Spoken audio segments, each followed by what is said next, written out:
ಇವತ್ತು ಮಾರ್ನಿಂಗ್ ಜಲ್ದಿನೇ ಎದ್ದು ಪೂಜೆ ಎಲ್ಲ ಮಾಡ್ಕೊಂಡ್ಬಿಟ್ಟೆ. ಯಾಕಂದರೆ ಇವತ್ತು ಅಮಾವಾಸ್ಯೆ ಇತ್ತು, ಅದ್ರ ಸಲುವಾಗಿ ಎಲ್ಲ ಚೆನ್ನಾಗಿ ತೊಳೆದು ಎಲ್ಲ ಸ್ವಚ್ಛ ಮಾಡಿ ಕ್ಲೀನ್ ಮಾಡಿ ಪೂಜೆ ಮಾಡಿಟ್ಬಿಟ್ಟೆ. ಮತ್ತು ಆಮೇಲೆ ದೇವರಿಗೋಸ್ಕರ ಪ್ರಸಾದ ಆಯಿತು, ಮತ್ತು ನಮ್ಮ ತಿನ್ನಾಗ ತಂದು ನಾಷ್ಟನೂ ಇರ್ತಂದು ಎರಡೂ ಮಾಡ್ಕೊಂಡ್ಬಿಟ್ಟೆ, ಜಾಸ್ತಿನ ಮಾಡ್ಕೊಂಡ್ಬಿಟ್ಟೆ. ದೇವರಿಗೆ ಏಸಾದ್ಮೇಲೆ ನಾವೆಲ್ಲ ತಿಂದ್ವಿ. ಆಮೇಲೆ ಪೂಜೆ ಮುಗಿಸಿದೆ. ಪೂಜೆ ಎಲ್ಲ ನೋಡಾತೀವಿ. ಆಮೇಲೆ ಇವತ್ತೆಲ್ಲ ಬೆಳಗಾದ್ಮೇಲೆ ಎಷ್ಟು ಅಮಾವಾಸ್ಯೆಲ್ಲ ಮತ್ತು ನಮ್ಮ ಮನೆ ಫುಲ್ ಎಲ್ಲ ಸ್ವಚ್ಛ ಮಾಡಿ ನಾವು ಸ್ವಚ್ಛ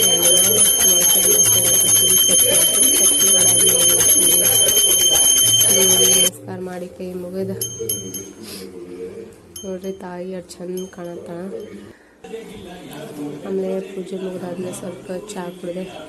ಚಹಾ ಬಿಸಿ ಬಿಸಿ ಚಹಾ ಇದೆ. ಚಹಾ ಕುಡಿಯೋದ್ರ ಜೊತೆ ನಾವೇನು ಮಾಡಿದ್ದೆಲ್ಲ ಪ್ರಸಾದ ತಂದು ಅದನ್ನು ಎಲ್ಲರೂ ಸ್ವಲ್ಪ ಸ್ವಲ್ಪ ಹಾಕೊಂಡು ತಿಂದ್ರಿ. ಎಷ್ಟು ಸೂಪರ್ ಆಗಿತ್ತು. ಸ್ವಲ್ಪ ಹಾಲು ಹಾಕಿದಾದ್ಮೇಲೆ ಸ್ವಲ್ಪ ಸಕ್ಕರೆ ಕಡಿಮೆ ಆಯಿತು. ಆಮೇಲೆ ಮಧ್ಯಾಹ್ನ ನೋಡ್ರಿ ನಮ್ಮ ಸಾಹೇಬ್ರಿಗೆ ಮಸಾಜ್ ಬೇಕು. ಅವ್ರಿಗೆ ಇದು ಮಾಡಲಿಲ್ಲ ಅಂದ್ರೆ ಅಂತೂ ನಿದ್ದಿನ ಬರೋಂಗಿಲ್ಲ ನೋಡ್ರಿ. ಮುಖ ನೋಡ್ರಿ ಒಂದು ಕಚ್ಚಿ ಬಿಡ್ಬೇಕಂತ ಅನಿಸ್ತೈತಿ.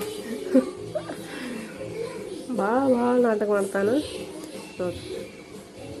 ಮೂಗು ನೋಡೋನು 2 ಕಣ್ಣು ಹಾಕ್ತು. ಆಮೇಲೆ ಈವ್ನಿಂಗ್ ಆದಮೇಲೆ ರಾತ್ರಿ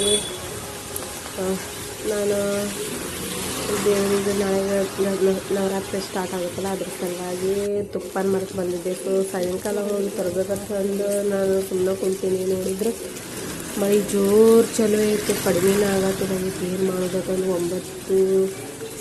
8:45 ಏನಾಗಿತ್ತು. ಅಂಗಡಿಯಲ್ಲಿ ಬಂದಾಗ್ಬಿಡ್ತಂದು ಛತ್ರಿ ತೊಗೊಳ್ಬೋದು, ಹೋದೆ ಹೋಗೋಣ. ಎಲ್ಲ ಫುಲ್ಲು ಕತ್ರ ಅಂಚಿಕೆ ಬರೋದಕ್ಕೆ ಬಂದು ಆದರೂ ಹಟ್ಟು ಧೈರ್ಯ ಮಾಡಿ ಹೋದೆ.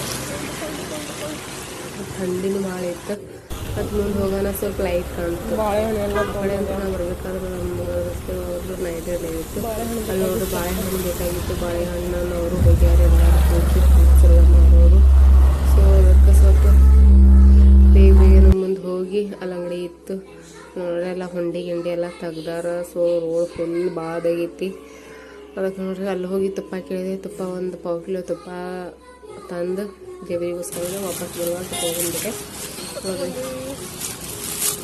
ಐ ಹೋಪ್ ನಾ ಮಾಡೋ ವೀಡಿಯೋಸ್ ಎಲ್ಲ ನಿಮ್ಗೆ ಲೈಕ್ ಆಗುತ್ತೆ ತಿಳ್ಕೊತೀನಿ.